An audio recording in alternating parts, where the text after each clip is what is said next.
Hello and welcome to Avenge This, a show where if we can't predict the twist, you can be damn sure we'll avenge it. Hey, did you hear there's a new Spider-Man? What? No, Oh, Spider-Man. Is it a brand new Spider-Man? It's a brand new Spider-Man. That's why I'm here today, because I normally don't go on this show. Andrew hasn't hosted Avenge This in years. Since the last Spider-Man, Maybe the last probably. Spider-Man, honestly. Well, not the last Spider-Man, because that was Spider-Man Noir.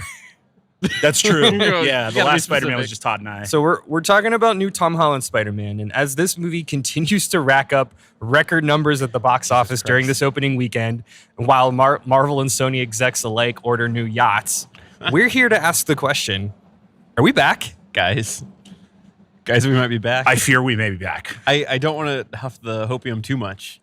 I think we're so back, and I think we'll never not be back. There's no way we can come down from this. I do not think we are ever going to be cooked again. There may have been no way home, but there is a way back. And that way back is and we are Spider-Man there. Brand New Day. So this episode, before we get into it, a couple things. One, we are going to talk about Spider-Man Brand New Day, and this is obviously going to have some spoilers. So if you haven't seen it, go see the movie. Go see the Tom Holland movie. Go pay for Jonathan Sony's next yacht. But here is your warning. We're going to get into all the stuff. We are going to talk about the guests. We're going to talk about the villains. So this is your last chance. Go watch Spider-Man Brand New Day. Okay, great. Second, this episode's being recording live at Southern Fried Gaming Expo in Atlanta. So we're here literally on site. We have a live show that's going to come out fairly soon. That's also being recorded here.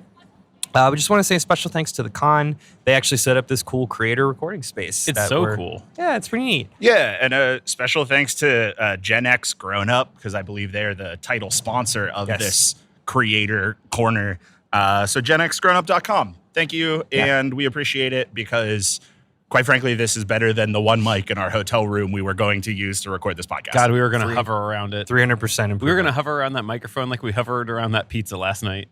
Brother, and did we hover around that $36 pizza? Brother, and did Oh, we yeah. hover? Brother, did we hover? All right. Spoiler portion is live. Guys, Spider-Man. He dies. He dies. That's the spoiler. He dies. Just like Piggy. He dies. What do we think? Spider-Man good? Spider-Man good. Spider-Man good. Spider-Man good. Yeah, Hot Spider-Man take. good. Hot take. Spider-Man good. Hot take. Yeah. Can that just be a new bit saying hot take before things that aren't Yeah, hot hot take takes at all? Spider-Man good. Yeah. So I think Spider-Man, A, good. B, better than I expected with the recent trend of MCU movies being at best a 6.5 out of 10. This really... It is better in spite of the MCU. Yes, this is, I put on par with like Thunderbolts and Shang-Chi as Marvel movies that are good and came out after 2019. Well, and let's play this game too. This is the first MCU hero to get its fourth title movie that isn't Thor.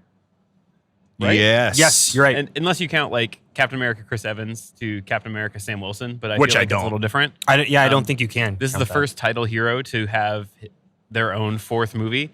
And if in an exercise that I'm not interested in partaking in, comparing the fourth Spider-Man to the fourth Thor, I don't think that's a conversation you want to have. That's like comparing an ice cream cone to a bullet in the leg. Yeah, so what it really is comparing really cool looking organic webbing to the floating head of Axel, son of Heimdall. But I think the point that I would say, just the highest level here, is that this is potentially going to be the first dual trilogy holding superhero. And I think that Marvel and Sony, in some order, I don't know which ones you put those in, said we're going to do this correctly and we're going to learn our lessons and we're going to make a good movie that can like stand on its own without all the propping up from all these other things. I couldn't help Spider-Man good. I can't say that enough. But I couldn't help the entire time feeling like there was at least one or two Sony execs in the back with just like a rock hard erection. That was like, but what if Venom? Yeah. But what if no? But what if this? But what if that? And like another person just being like, no. It's when you're playing with your Teenage Mutant Ninja Turtles. Yes. And then your younger brother shows up and says, but then Lightning McQueen comes in and goes, ka-chow, Yeah. wouldn't that be cool? And you're like, no. There was a moment, it was really early on. It was like 10 minutes in when we meet the I forget her name, just like the police lieutenant. Oh yeah, kind I of should open up IMDb. she plays the same role as Yuri in the Spider-Man games. Is like that's his like Commissioner Gordon, basically. Yeah. And I leaned over to Todd and I was like, if they say this is Rio Morales, I'm going to scream. Yeah. And they did. And it was I did to some extent remarkable restraint. I did to some extent say like they won't. There's no way. They can't. But yeah, Spider-Man good. Spider-Man good, and I think that it is, and we've already said this at the top, go watch it. Yeah. Go watch this movie. 100%. So as we normally do with these Avenge episodes, all of us do this all the time. We like to take a stab at our tight 30 Disney Vader pitches. And what that means is our Disney elevator pitches. So what we're going to do together is we're going to try and summarize the plot of Brand New Day in 60 seconds total. Each of us is going to take a third of the movie. We'll start with Todd. Todd is setting the timer. And Todd, when you're ready, go. All right, so this guy, Peter Parker, right? It is canonical that his life has to be bad. Let's show you how bad it is. He lost his friends, the world forgot who he was, and he spends 4 years still not being remembered who he is and just kind of fighting crime and kind of works with the police, ? But he is just not having a great time of it. Matt, go. Yeah, so he's turning more into a spider. Like all his spider parts are coming out. His eyes turn black. He falls asleep and hangs himself in a web to sleep. And he gets naked with Yelena Belova to be like, what do? And she's like, go see the Hulk. And so he does. And Hulk, like, I don't know, maybe Spider's part's good. And he's like, there's I don't think so. And there's somebody taking over people's minds. And surprise, it's Jean Grey from the X-Men, but it's not the Jean Grey you know. She's bad, but actually she's not. She's good because she's trying to save her sister who was kidnapped by Department of Damage Control. But it's the guy from Severance. And actually the guy from Severance is really bad. And Spider-Man saves the day by befriending Jean Grey with the power of friendship at the end. Also, Punisher is there. Punisher is there, kind of babysitting Spider-Man, but also kind of getting babysat by Spider-Man. They have we're brothers, but 20 years of difference brothers. They do have Sam, Jesus Christ. Frank Castle is the older brother, and his parents had a kid 16 years later. It's 1,000% that. Okay, so that was pretty bad. We've done worse. And that is to say this movie is long. It is over 2 hours. It's long for a Spider-Man movie. I don't think that's a bad thing, but I think that is being heralded as a fail state. Yeah. By some fringe people, which I don't think is fair. Yeah, I think that MCU movies in the last 2 or 3 years have trimmed a lot of the fat. They've been zemping the MCU. Yeah. And Spider-Man Brand New Day is full figured. And I like that. But it is full fat yogurt. I could have gone like 30 minutes less probably.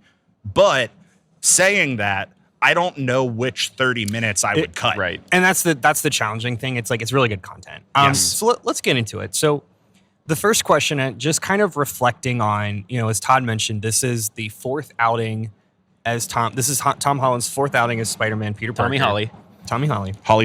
But this is also, let's be clear, the 9th Spider-Man movie that we've had since 2002. The only other franchise to match that, I think, is Batman.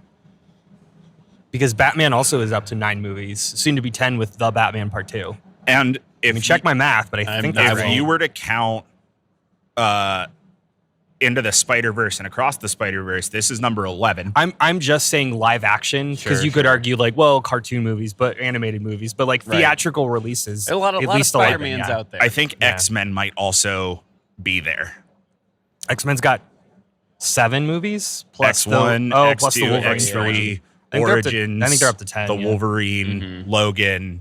Yeah, but First Class, also, singular character. Yeah, we're also describing a like conglomerate of a team. Versus like a title character. Yeah. Which, like, I guess you could all the Fox X-Men movies are just Wolverine movies, but that wasn't the intention. That's true. We don't have time.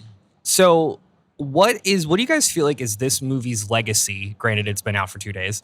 What is this movie's legacy when it's stacked up against itself, the home trilogy, the first 3 Tom Hollands? Because, the thing about the home trilogy is I think those are good movies, but they're very different than this. Yeah.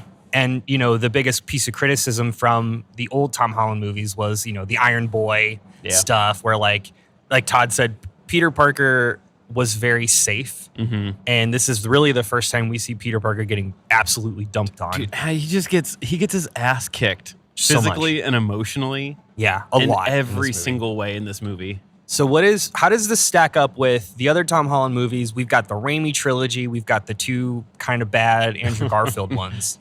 But let's do a check-in. How do we feel about Tom Holland now as Peter Parker and Spider-Man? Yeah, really disappointed that we can't get the stomp, clap, hey showing that Andrew Garfield got while skateboarding. Really kind of missed that we haven't gotten that yet. You don't want to hear For You that's it. streaming in the background? Yeah. That's crazy. So I think they're trying to redefine who Spider-Man is, and I think no better way to do it than how they did it here. I think that this stands out as, I think, the strongest telling of Spider-Man, because I know they had been planning a fourth Tobey Maguire movie that was just haphazard. Yeah. And like obviously the third one was such a mess that they were just like, okay, we're done. Yeah. And Andrew Garfield didn't even get to his third. So like whatever the hell they were planning whatever for the hell they were Amazing planning. Spider-Man 3. Hopefully it was more itsy bitsy spider with electricity bouncing off of a power station. That's tough, buddy. Dude, Andrew Garfield. Man. Pour one out for his acting career as Spider-Man. The point being here that I think they're redefining who Spider-Man is. The first three were like, this is Spider-Man being fit into the MCU. And this feels like this is Spider-Man telling the story of who Spider-Man should be. And I would add a thing that I said a long time ago, that we're kind of past the point now where we're going to get either origin or single movie stories that don't involve some sort of supporting cast of super characters. Now, granted, I think they've done a lot of like buddy cop stuff, and this kind of had flavors of that with Frank Castle there. Yeah. But if I'm taking one thing away from this is Spider-Man's a little sad. He has to carry the world on his shoulders. Yeah. He's kind of alone, but he's doing it with a little bit of hope. But the end note on this was that he can't do it alone. And I really like that because we're getting a Spider-Man that is interwoven and has teammates and has some support. Yeah. Because he can't have anything else. He can't have family. He can't have true hope. Yeah, But he knows I like that. he is the friendly neighborhood Spider-Man. And I mean, I think even it says at the end, like, I can't do this alone, or like, I've got friends, or whatever he says. Yeah, And I've got friends in low places. Yeah, I got friends in low places. Whiskey drowned in the beer chases. I love the fact that we're going to get Spider-Man teamed up with stuff, and I love that. But his movies are still going to be him leading with, like, who is his support cast. Yeah. And if they can keep putting people in playing the Frank Castle role, that's so much fun. Yeah. I think 100% agree. that the legacy of this movie will be Spider-Man in Solitude, like loner Spider-Man. Yeah. Because the other movies really have not shown us Peter Parker in this position. Correct. Like, we've seen him have family, we've seen him have friends, we've seen him be in college, we've seen him be in high school. We've seen him disappoint people, but we've not seen the like slow burn implications of loneliness. Yeah, Yep. like almost not realizing. I looked up, it was DeWolf. Sergeant DeWolf was the cop. That I just know her as like what the a sous pull. chef from The Bear. Sure. Yeah. Which is also funny because Frank Castle's character is in The Bear. Yeah. Yeah, he sure as is. is Ben Grimm the Thing. I think that Spider-Man kind of realizing in the moment where he goes too hard on Scorpion that like he does have somebody to disappoint, and that person is like the police and the community. Yeah, people. Because he has been feeling like everybody is relying on him, but he doesn't have anybody left to be like disappointed in him, and then realizing like, oh no, everybody has empathy for me. I am Spider-Man. Yeah. I think the one scene in my mind that really wraps up the theme of this movie and the arc of Tom Holland's Spider-Man is, so in Act 3, we'll talk about the villains and we'll talk about this whole thing, but Spidey is storming the base of Department of Defense Control, and he's fighting the entire group of ninjas, which let me just say, The hand. What that are you was doing there? that was So so funny. silly and awesome. Yes. And like to the point where like Peter Parker says, "This is awesome." Yeah. like that was so cool. Take Like, a awesome, big, great. The Department of Damage Control, which we will talk about, yeah. utilizing a mystical ninja army as their security force, and just being It's like very, very good. and just being like, no, this is fine. And honestly, like, we'll talk more Yeah. about him, but him being like, you don't see the possibilities in what's out there. Yeah. Yeah. This is how we can re-envision this. But I just Yeah, love the very good. goofiness of these are definitely not good people. Yeah. Utilizing a mystical ninja army as our security force. Don't think much more about it. Let's move on. Yeah. But like in that fight, so basically Peter is dealing with this like metamorphosis, maybe a mutation, maybe the symbiote. But it doesn't matter. None of that stuff's stupid. The point is that this is his emotional journey. And in the voice in his head that's saying basically, who are you? Who are you? You can't be both. You are either like, are you Peter Parker or are you Spider-Man? And because when he lost control like this with Scorpion, we watch him forcibly wrestle back control of his humanity. And he's like supercharged Super Saiyan Spider-Man, does a bunch of web shit, and then knocks back the ninja, but just stops them short of like breaking their neck. Yeah. And he says, I'm both. And Yeah. holy shit, that was such an awesome moment because I love how they over-indexed on the humanity of Peter Parker and that his whole thing is he does not kill people. He can kick ass, but he will put in the extra effort to not kill somebody. Yeah. Yeah. And that to me was the perfect encapsulation of this movie. Yeah. The last thing that I'll say about Tom Holland as Spider-Man that I really liked in this movie, and that we've gotten a little bit in other places, but I felt like they really nailed in this movie, is Spider-Man always getting a little caught up in how cool it is to be a superhero and like being in a fight and being like, man, do we really have to do this again? Yeah. Like being in a fight and being like, Yeah. all right, hold on. I stretch. You guys big stretchers? Yeah. And even just, when the hand shows up, he's like, man, this is awesome. Yeah. Like those moments of Spider-Man still just being like a shit ass 21-year-old is Yeah. really good. Yeah. Cool. So, much like the lead up to No Way Home, we got for the last year, we were inundated with breaking news after breaking tweet of so-and-so's been rumored to be cast in Brand New Day. And I usually, personally, I kind of just roll my eyes. I'm like, whatever. I don't like, who's Sadie Sink going to be? Who's so-and-so going to be, right? So after the dust settled, we had 3 major guest appearances by other superheroes. We got The Punisher, we got Bruce Banner, the Hulk, and we got Yelena Belova. Now, granted, we've said this before. I think Todd, you mentioned like this is how Marvel movies just are now. Is we're always going to do team ups. Yep. How do we feel about these team ups? Did they work? Did they steal the spotlight from Spider-Man? I'm gonna say I'm like hot, warm, and cold on these 3, and I'd say it this way. Okay. We already mentioned it. The Frank Castle Spider-Man combination works so well. We just talked about it a second ago. Spider-Man doesn't kill people. The Punisher famously kills people. And we've seen kind of that dynamic between Daredevil and Punisher, but seeing it with Spider-Man and Punisher was just a lot of fun. Yeah. Yeah. Just almost like Spider-Man just looks past like the murder of it all. He's like, you just got to stop. You just got to just knock it off. Get out of here. Go home, Frank. I'm really, really powerful. Your power is guns. But I really, really like that. That's the one that I think is like, I'm hot on that one. And I think it's definitely helps by the charisma or the energy, the chemistry between John Bernthal and Tom Holland. Like, they're friends. Yeah. Like, And the fact, like, he even has the conversation at one point. He's like, when Spider-Man brings MJ to hide at Frank Castle's boat fortress, which is awesome. He's like, who's that girl? What's she mean to you? And like, he just has this like, again, this like sage older brother of like, listen, man, like I hid from the parents while I was smoking cigarettes. I'm just going to tell you how this goes. Like, get ready for this. And I think that was very, very good. I really liked that. Yelena Belova coming in. Also note, like they refer to her as the Black Widow, which I thought was kind of fun. Yeah.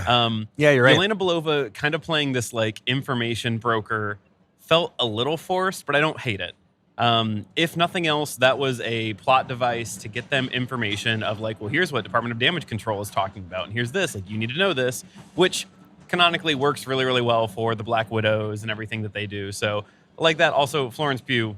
Yeah, she's just great. Perfect. Like, she's so good at that character. She's great. I think what's funny is that she was kind of not shown as, she was rumored to have been there like the week before. Yeah. But at the premiere, she was at the premiere and posed with them for photos. So it's like, okay, well, she's probably going to be there. And so I think that's like, I could take it, I could leave it. I like what they did. To me, that didn't feel too forced, and they kept it like light and funny. The one that I thought was forced and weird was not necessarily the Bruce Banner of it, but was both Bruce Banner and the Hulk. Yeah. They're like, okay, this is a restrictor. We're talking about this. It leads back from She-Hulk, yada, yada, yada. There was literally the fight with the Hulk, and he fell out the window tied to a bunch of rocks, and then we never heard from him and then again he fucking got died. carted away. Yeah. And I think that I don't hate that they did that. It kind of played a plot point. I think he gets the most love out of these three. And it's just kind of a reminder that like Mark Ruffalo has not gotten his own movie, and will he ever get his own movie due to Absolutely rights or not. whatever? But he plays this thing, and you know, if this is the small domino that plays to we're gonna get big angry Hulk again, then like sure, cool. The cost of doing business. I think that's a really interesting take. I'm kind of almost the opposite of you. I think Someone's got to be wrong. so. Yeah, right. And it's Andrew. It's It's usually Andrew. The one that I liked the most was the Hulk. Okay. Not even so interesting. much Bruce Banner. Like I was kind of fine on the Bruce Banner as a college professor, take it or leave it. You know, we got the exposition about the inhibitor. Sure. But I really liked the Jean Grey has taken over Smart Hulk to use his power. Now Jean Grey has lost control and we just have the Hulk, which we haven't seen since Age of Ultron. Yeah, which even then was mind controlled. Yeah, and we haven't seen him turn into Hulk since original Black Widow's like, hey there, little bird, whatever the fuck. The sun's getting real low. Sun's getting real low. Yeah, the final fight of Age of Ultron. Yeah. So like, I think it's really cool that we're back in this spot where like Bruce Banner has lost control, something that he hasn't done in like 15 years. Yeah, wow, that's a good point. I really liked there was kind of like a throwaway news story in the background of the next scene of like, you know, once thought to be peaceful local college professor Bruce Banner has been taken to the Bellevue mental hospital to be evaluated, which means that like chances are Hulk is probably in control, like in DODC control or like going to the raft or something like that. And I think that's really interesting. That is I like interesting. that. It's a good point. Yeah. And it kind of leaves it open for like, well, wherever we need the Hulk to not be, now we have an excuse. Yeah. And when we do need him to show up, it's convenient to get him. And now we have a Bruce Banner who's scared to be the Hulk again. Yeah, which I do like that. Because the part of Bruce Banner that I didn't love in this movie was his sort of like, you know, oh, I'm kind of like a celebrity, like I'm kind of cool. And he's like kind of shitty. There's this kid in my class who dresses up green and says Hulk smash, and that's funny. Like, Hulk is horrifying. Yeah. And all of the early movies where Bruce Banner comes back from being the Hulk and is like, what did I do? Is everyone okay? Did I hurt anyone? The only thing I'll add to that. Man, that's a really good point. Yeah. There's a scene from the comics, and I really thought they were going to give it to us, where in one of the comics, everyone forgets who Peter Parker is. It's after Civil War, I think. And there's a scene where Hulk, like the Hulk, is talking to Spider-Man, and he says like, I think that's Brand New Day. Like that's the comic Brand New Day. Is that what it is? Yeah, might that's be, the yeah. 1990 run Brand New Day. Because I know there's 1999 run. a bit where he's like, oh no, Bruce forgot. Like Hulk didn't forget. Yeah. And I Yeah, thought yeah. they were going to give us that, which I don't know if I would have loved it or hated it. You know, we already talked about they could have trimmed a little bit, and that would have been an extra 10 minutes of exposition to get Hulk having a conversation with Peter Parker. Yeah. Or Well, Spider-Man. and it could have been like, I think that moment of realization at the end when Hulk like stops. Yeah, he's like, I'm your friend. Yeah. Yeah, that's Yeah. fair. So I really like that. It also, there's implications on like Hulk is immune because Hulk isn't a person but is a dual. Like Hulk was immune to the Doctor Strange spell because Hulk wasn't in this like physical plane or whatever. Yeah. Yeah. So I liked that. Punisher, I was kind of lukewarm on. Like you said, I like John Barenthal, Tom Holland. Yeah. There were a lot of fun lines. I felt like Punisher was like a weird pull to like just kind of be around to deal with this problem. But I get that they're trying to establish what is street level, what is Avengers level. Yeah. The one that fell flat for me was Yelena Belova. Fair. It just felt like unnecessary to the plot of the movie. And like, I love Florence Pugh. Florence Pugh's great. Yeah, I love Florence Pugh and everything. But I just felt like of all of the cameos, that was the one that had the least impact to the story. Yeah. And the only thing it really moved the ball on was Yelena Belova, famous alcoholic, saying, Peter Parker sad men. Spider-Man sad. It is, famously like depressed person, her entire arc. Yeah. It kind of does like redo her entire arc in the Thunderbolts a little bit by like making her this cartoon character. If nothing else, I think honestly, the reason why she was probably in there was more of a like tap on the glass. Oh, it's 100%. Reminder Thunderbolts. Yeah. Remember the new Avengers? We're doing a whole they're going to be real important 3 months from now. I agree. I could see that ranking. Yeah, I think I'm in between the two of you. I'm conflicted with Yelena Belova because again, like she's great. That character's great. Everybody loves that character. She makes a meal of every scene that she's in. Can't disagree with that, or can't agree with that more. But I'm very conflicted with like just the general like the vibe of the new Avengers as the new Avengers, because they are like as good as the Thunderbolts is as a movie, as great as those characters are, they are for people with guns. Yeah, like a lot of them, that, their power just is to be punch clear, different. Their powers are we have gun and we're a little bit stronger. Or so like I do have a hard time grokking with like, well, that's our new Avengers level threat. Whereas like Spider-Man, who's just shown himself to be pretty fucking powerful, especially in this movie, is going to be our street level like that. That doesn't align to me, but like whatever. Let's see how that goes. They also have Sentry, so like fine, whatever. Yeah, right. Okay, so we're gonna talk more. So we obviously we haven't talked about the Sadie Sink of it all. Yeah. So we're gonna take a little break, and then when we come back, we're gonna talk about how we always do. We're gonna Eric Voss this and say, what does this all mean? Because we've never been wrong. Yeah, that's true. We've never been wrong, famously. So stay with us. And we're back. Okay, so we are gonna talk about. We talked a lot about Peter Parker, we talked about the other protagonists or supporting characters. Let's talk about the antagonists. Now, this movie does a very different thing than specifically the other Spider-Man movies is there is not a supervillain in this movie. Correct. Yeah. So we start the movie with Act 1 is this mysterious entity who keeps kind of short-term hijacking other people's personalities, brains, and we think like, is this a ghost? Is this, psychic manipulation? Like we don't really know. And then it's revealed in Act 2 that this is Jean Grey. Yeah. Now this is not different universe Jean Grey. This isn't displaced Jean Grey from the Fox universe. This isn't what's her name Madeline from Game Pryor. of Thrones. This isn't This is just actual factual Jean Grey from Earth 616. Just talking to Peter Parker. Act 3, of course, is the turn, which I imagine we all saw coming, but it's still really good when it happens, which, okay, Jean Grey is the antagonist, but she's not the bad guy. She is doing all of this because of a series of incidents incited by Bill Metzger, played by the wonderful Tremel Timmons, who from Severance fame. They saw him do that dance in season 1, and they're like, we need that man. I am so excited. Like, Tremel Timmons' acting career is just like cemented for the rest of for the next 10 years. And I'm so happy for him. He is cruising towards that Daniel Radcliffe thing of like made his money in 5 years and can do only weird shit for the rest of his life. And I'm here for it. I think he's got to do a couple more.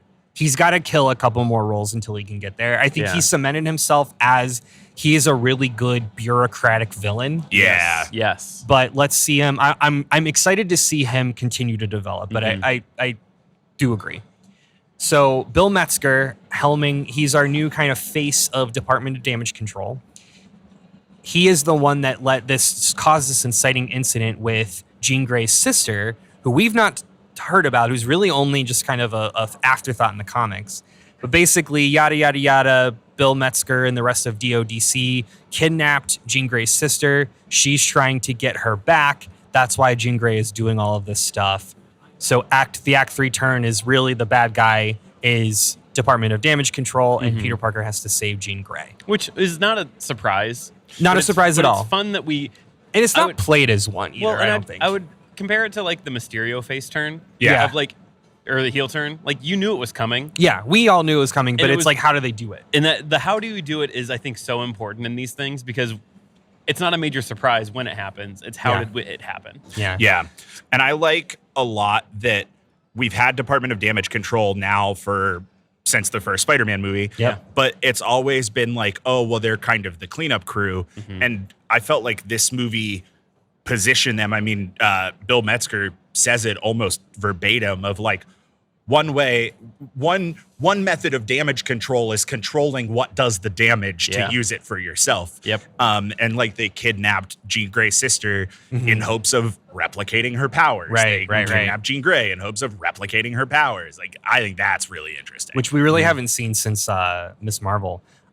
Which we'll talk a little bit more about DODC in the future. But what do you guys feel about these as antagonists and the lack of named supervillains, right? Like, we don't have a Sinister Six, we don't have a Doc Ock, we don't have a Venom, right? Yeah. What do you guys feel about that? Yeah, I think that us three outside of this movie made the comparison that the villain was this like corporation. The villain was the male loneliness epidemic. Let's be clear. Which like is just a stone's throw, a psychic brain hop away from Thunderbolts being trauma. Yes. Like, Yes. And I think that Which is why those are very good movies. two of the strongest movies have been, you're not fighting army of bad guys. Yeah. You're fighting like a concept or a thing that's not just either one big thing or like a bunch of little armies. And I love that.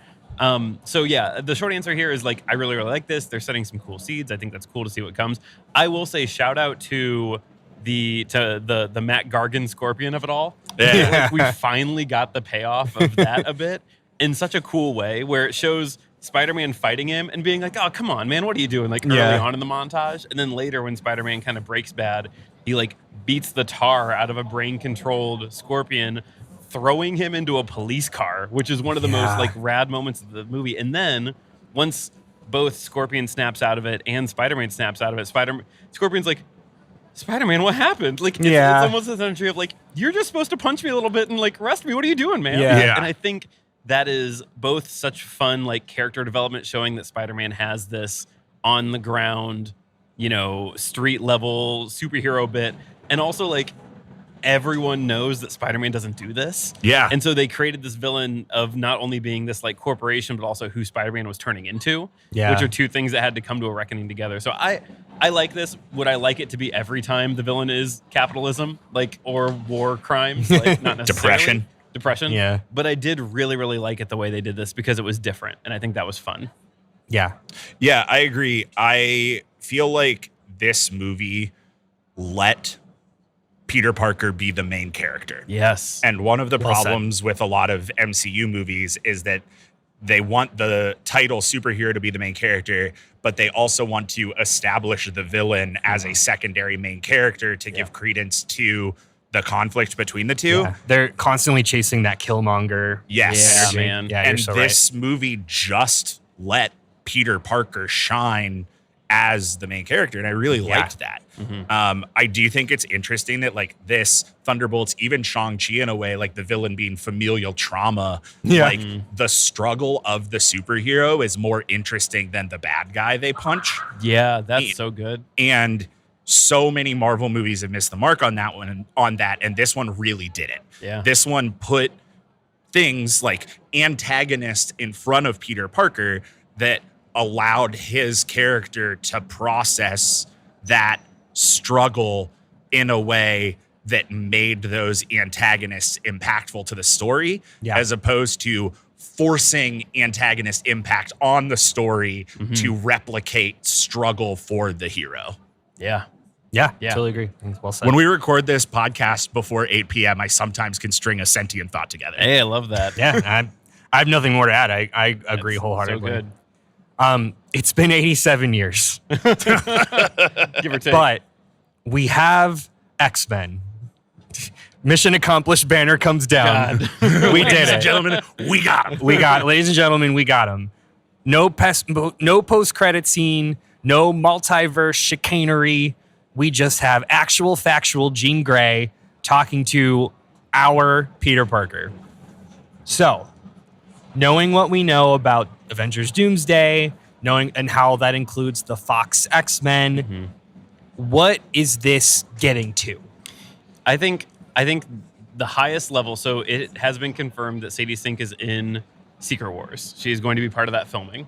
Okay, Secret Wars, not Doomsday. Not Doomsday. Okay. Right. Not Doomsday. Good Important. distinction to make. Yeah. Thank you. Doomsday, everybody's here. Secret Wars, really everyone's here. Secret Wars, Yeah. which is currently slated for 28. Yes. I think next it's a year later. They're Yeah. doing the Infinity War Endgame. Doomsday, Yeah, Doomsday so end of this December year. 28. Yep. Yeah. Assuming that holds. So anyway. Yeah, assuming that. So we will see her again. And I feel like it is a pretty safe assumption that we are going to get a younger batch of X-Men.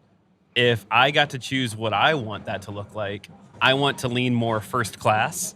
I want like the OG cast. Yeah. But like, and I'm going to completely contradict what I just said. I also love weird pulls. Give me weird pulls. Like, don't play it safe. But I think that we are going to get kind of this founding membership of the X-Men.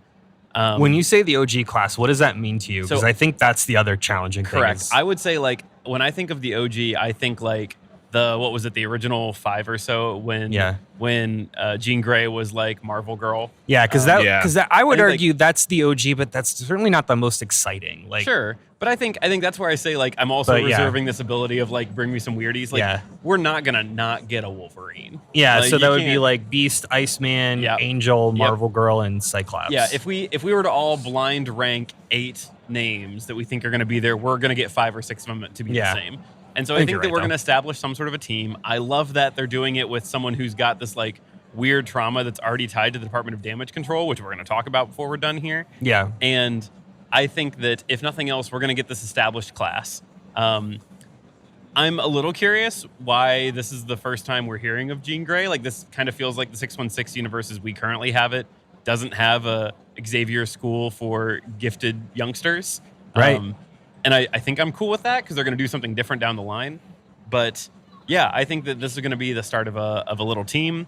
I just hope that the first sole titled X-Men character that gets a movie isn't Wolverine. I don't really want that to be the first one. Yeah, I agree. Much more interested in like, for example, First Class was originally starting as a Magneto storyline, like solo movie. Like go lean more that way. But I think this is going to be the start of a team. I don't know how we're going to see him in Secret Wars. I can't begin to fathom that, but that's the next time we're going to see her. Yeah. Presumably.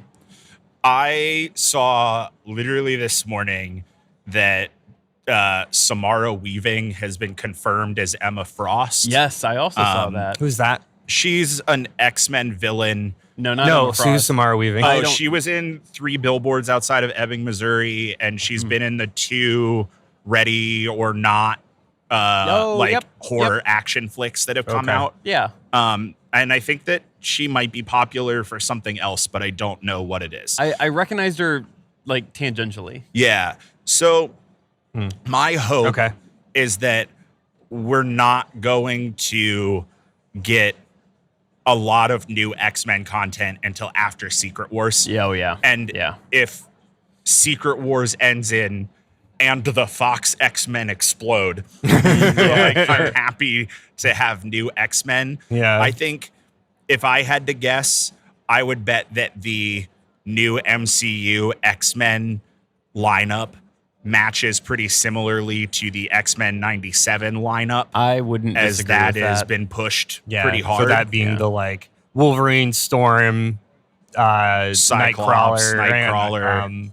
Well, and then Jubilee. And Jubilee. most importantly, not My necessarily favorite starting Jubilee. off with Magneto and Professor X as enemies. Right. Yeah. Like they're starting the story as like they've kind of put some of that behind them. Yeah. And I feel like that's kind of what I was getting at with like your comment about the OGs. Like I think that's you're right, but I think like these days people like that's what people glom to as the like actual X-Men. The villain's Apocalypse. Yeah. Villains Yeah. Trask. quite frankly, I think that so we saw Jean Grey at the end of the movie get on a bus and go to what looked like upstate New York. Yeah.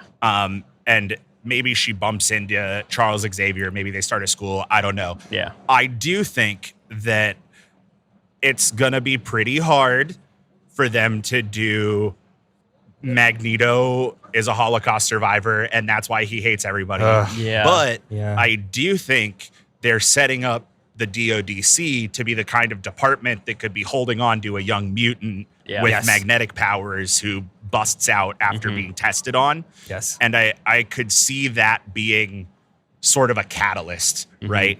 But I don't know. I think that there could be some sort of like oh man, we went to Battle World and met the X-Men and they all exploded. And now we got to go back to our world and find the X-Men. Yeah. Yeah. But I don't know. I'm if I'm honest, I don't really want them to fast track X-Men until Correct. after we get out of this multiverse saga. And I think they've said that the next thing is the mutant saga. I believe they So I have. just don't want them to muddy the waters and muck up what X-Men is going to be with what the multiverse saga has been. We are going to get they copyrighted a while ago, like an X-Men versus the Avengers movie. Like, I'm looking forward to that because that seems to be like mutants are aligned together, and like you were saying, maybe Andrew, that is the like the friendship of Charles Xavier and Magneto, not the inherent like rivalry. Yeah. Here is what I want. I am such a fan of the Krakoa era of X-Men. Yeah. And that's all I want. I just want all of the mutants to fuck off in their own, to establish their own city and be like, no, our existence, we are treated as second-class citizens, and like, if we are to survive, we have to band together. Yeah. Because anything else leads to our ruin. Yes. And that's what I want. I want like this to be the inciting incident of like, this is why mutants and humans can't coexist. Yeah. Because I think the alternative is like, and the safe route is Charles Xavier, he did his mind, he went to his mind palace and he saw this young girl who took over city of New York for a day, right? Yeah. And was like, I'm going to recruit you. But I think it's way more interesting to be like, hey, we keep getting these like isolated incidents of these meta humans that are, one of them Spider-Man, and he's like pretty cool, but he's constantly fighting against his own powers. And like, maybe we don't have to do that. Maybe we just establish our own mutant civilization and fuck off. Like that's what I want. Yeah. It was really interesting. This is a really small Easter egg that probably doesn't matter, but let me cook for a second. When Spider-Man came to the DODC and they put him in that scanning chamber, it referred to him as an enhanced individual. Yep. Yes. And enhanced is the word that the MCU has used for a long time because they have not been allowed to use the word mutant. Yeah. But they had recently, as far back as like Miss Marvel, started to use the word mutation. Spider-Man used the word mutation in this movie. Yeah. And so I think that it's kind of interesting that we, the audience, are starting to see this designation between enhanced and mutant, but the DODC is not. Like the DODC is looking at like everybody, there's enhanced and there is normal. Yeah. And enhanced is something that we need to control. Yeah.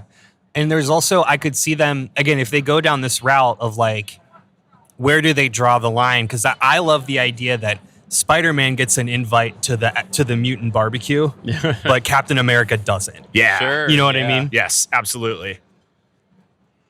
I'm still hosting. I was like, so the last bit I want to talk about, and Matt got into this a little bit, and this is really like, what does it immediately mean? So let's talk more about the Department of Damage Control. So DODC was first introduced in Spider-Man Homecoming, and we've seen them as a recurring malevolent presence. Like we saw them, they were, the Act 1 villain of No Way Home, but they were much more prominent in some of the TV shows. They were the main bad guy, or one of the main antagonists of Ms. Marvel. They were in She-Hulk and Secret Invasion. So what is that role? I think, again, Matt hinted this a little bit, but like, what's the role that they continue to play?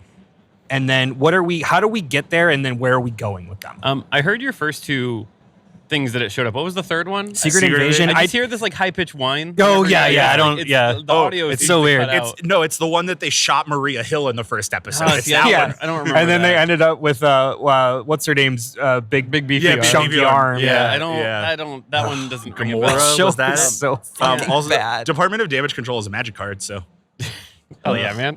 I think it's the guess that I feel like we're all gonna say is that this is the anti-mutant organization. Yeah. Like in the same way that they forced Tony Stark's like through line to connect to half a dozen different villains, I think there's going to be a much more clear direct line to a Department of Damage Control Sentinel-esque bot that's going to be created. Some robot to neutralize mutants is going to happen, and it's going to have their logo branded on it. I'm cool to see that. Like I like that. Again, we talked about Termel Tillman and that he played such a good version of like, you just aren't seeing the vision here. Like we'll do good with the bad, and that's just the way that like a man who just believes in his convictions and his vision so much. Yeah. And again, the Killmonger of it all of like, I don't have to agree with you, but I do see what you're doing. Like that, your motivations are right there. And I think there is just such a clear and direct line to anti-mutant propaganda, anti-mutant sentinels, and all the things that comes with that. So I'm excited to see that because I think it can hit in such a way that I feel like Hydra coming out of S.H.I.E.L.D. was just a flash in the pan and then we don't really talk about it anymore. Yeah. Whereas this kind of feels like it might have some more staying power because it is a government-funded subsidiary of S.H.I.E.L.D. more or less because they're all one. And it is going to go anti-mutant eventually. And it's right there in the writing. Yeah. Something that I've enjoyed about the Department of Damage Control in the past that they iterated on in this movie and like said pretty cleanly was that they have developed a lot of technology specifically to counter the superheroes we know. Yeah. Like they've got the Hulk Soundwave technology. Oh, yeah. They had the guns that blew up Miss Marvel's Nor powers. Yeah. Oh God, I forgot the Nor. The Nor dimension. Yeah, that's funny. They have the gun that blows up Spider-Man's web, which was so cool. That was really good. That was clearly creating stuff for the enhanced individuals that we've seen. Yeah. And something that I don't want to forget is that like the whole concept of this movie is that the Department of Damage Control kidnapped Jean Grey's sister, a child, like a at most 18-year-old child. At best, yeah. Took her to a black site and experimented on her until she died. Yeah. Like, literally fried her brain and then threw her in a trash can and went and found the next thing to experiment on. Yeah. Like, that's dark shit. Pretty dark. And dark, you know what's great? They never say that. Yeah. The movie never explicitly says that. Yeah. It shows that. Yeah. And like, without showing you like horrible flashbacks, like you can just, and it gives you enough information that you fill in the blanks and that's all you need. Yeah. Mm-hmm. And then the other thing from this movie that I think is going to, you know, when you ask what is the Department of Damage Control leaning towards, what I think is going to be really impactful is this whole thing with the power inhibitor, right? Mm-hmm. We've seen Bruce Banner playing with this inhibitor tech since She-Hulk, I think, was the first time that we saw him wearing like a gamma bracelet. And then Spider-Man goes to Bruce Banner to say, like, you've created this thing specific to gamma radiation. Don't you think you can make it universal? And immediately Bruce Banner's like, whoa. Yeah. What do you mean universal? How do you decide what characteristics are the good ones? Right. Yeah. And so quickly is that like blown past. That was probably my favorite part of having Bruce Banner in that movie is that like he dropped that line and then that's never relevant to the movie again. Mm-hmm. Yeah. But like maybe will be later. Yeah. Maybe it's going to be later. I mean, the Department of Damage Control obviously was only able to capture and experiment on Jean because Spider-Man got the universal inhibitor on her. Mm-hmm. I think that inhibitor tech is going to become really, because that's what I remember about, I think it's Weapon X that's like the named bad guy org in the first 3 X-Men movies.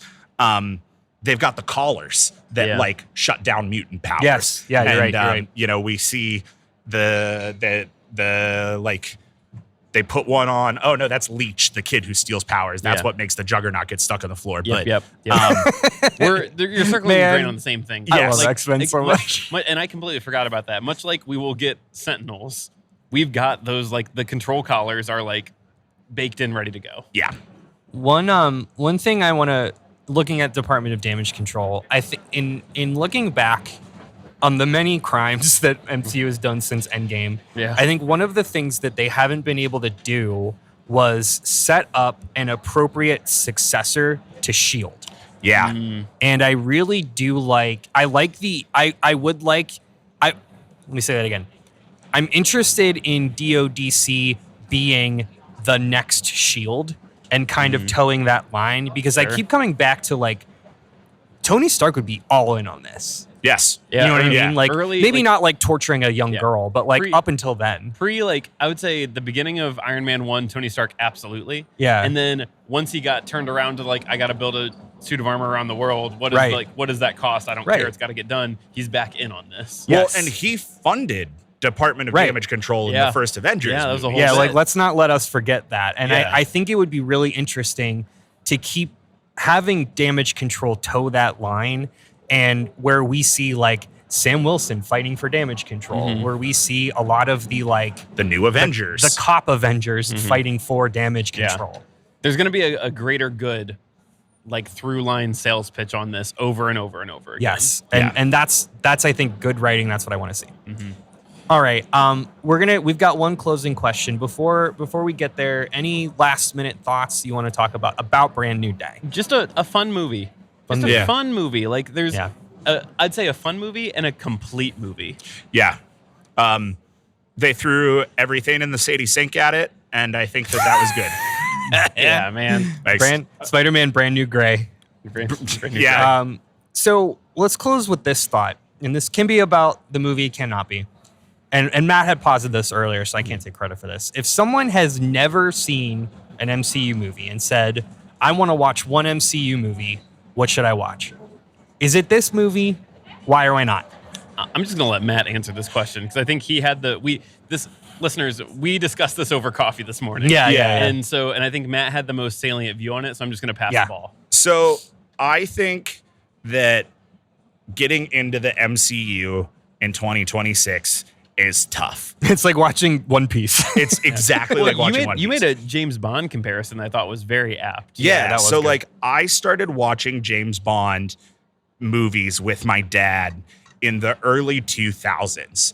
And one of the first James Bond movies that I saw was GoldenEye, which is a really good on-ramp to a good James on-ramp. Bond.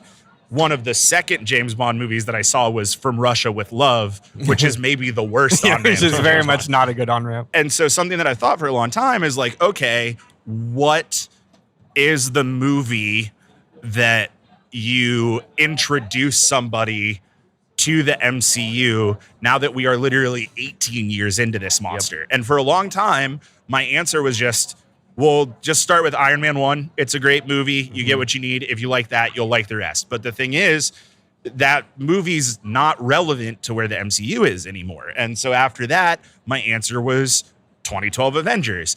And now we're at a point where 2012 Avengers, not particularly relevant anymore. Half that cast is like in the MCU, dead. So what after that do you point people towards that is complete, that you don't need to do homework on, that you walk away from feeling satisfied, so on and so forth? And I don't have a great answer outside of this movie. You really don't need to know anything about anything into this movie. Everything you need to know about his relationship with MJ, his relationship with Ned, his experiences with Aunt May, you get in flashbacks. Yeah. You don't need to know anything about Frank Castle. You don't need to know anything about Yelena Belova other than that she is Black Widow. That's what everybody just calls her, Black Widow. I think that this movie creates a really good on-ramp for people. And Todd, the last one of these that we did was Spider-Man Noir. And I remember saying in that one, boy, isn't it nice to have a capsule thing that you could tell someone like, hey, you don't need to watch literally anything else. Go watch these 6 episodes of a TV show. You'll like it. And this movie feels like it's in the same category. So I'd be interested quickly from you guys if there are any other movies that you would put up there. You had mentioned this earlier. I think Shang-Chi is a good answer for like an origin story that doesn't require requisite viewing.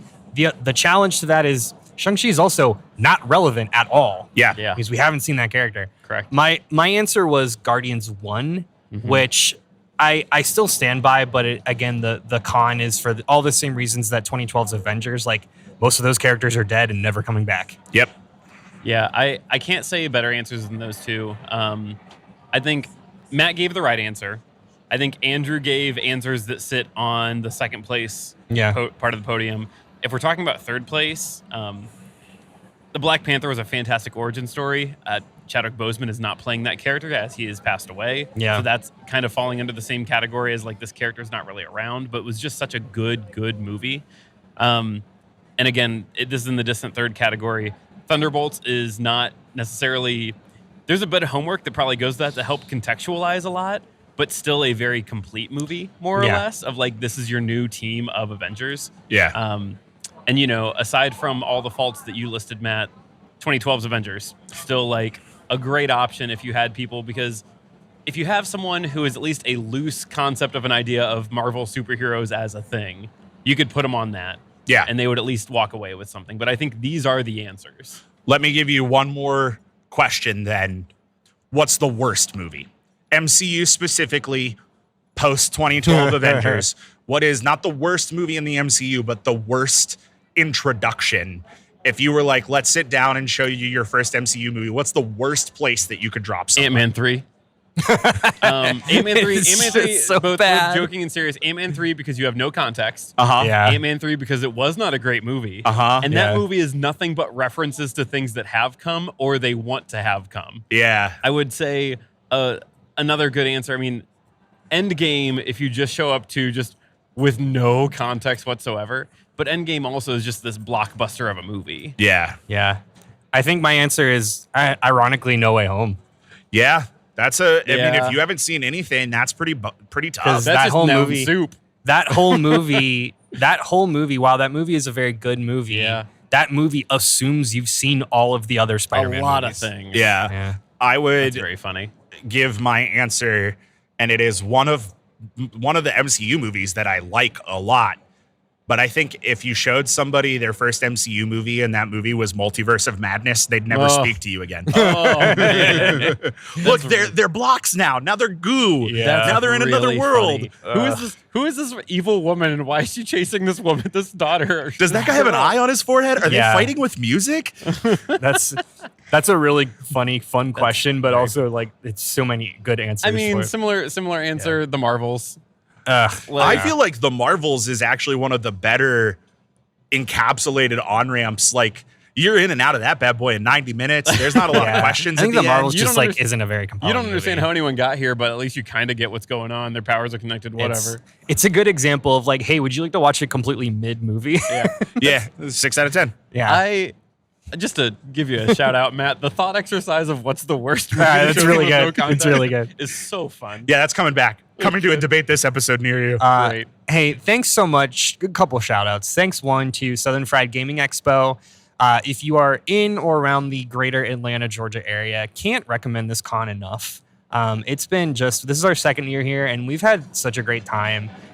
They pop up at the Cobb Galleria, and even last night we were just kind of hanging out, listening to music, playing some Magic, and it's just like at 10 o'clock p.m., just a great vibe of like people hanging out, playing board games, just chilling. It's a really good, like, I don't think I've ever really done a con quite like this. So shout out. Similarly, shout out to Gen X Grown Up for sponsoring and helping to set up this very real creator station that we've got here. And then thank all of you, even you, for listening to Avenge This. This is a show brought to you by Debate This and the nerds that debate this. If you liked what you hear today, please subscribe to the Avenge This podcast wherever you find recaps and movies. I'm going to take that again. Holy got shit. it. Please be sure to subscribe to the Avenge This podcast. You can find recaps for all these kind of things, these MCU, maybe some DCU stuff, if good stuff comes out. I don't know. Until next time, I'm Andrew, into the Phillips verse Henderson. I'm Todd. That organic webbing scene deserved a trigger warning, Thomas. And I'm Matt. Tom Holland's wrist cum Cole. We're going to check in a few months to see if we are still back when it's time. Guys, it's only a couple months away. We're going to see if we're still here or we're cooked. Doomsday when we talk is about coming, Avengers or whatever Doomsday. that YouTube thing is. Yeah. See you next time.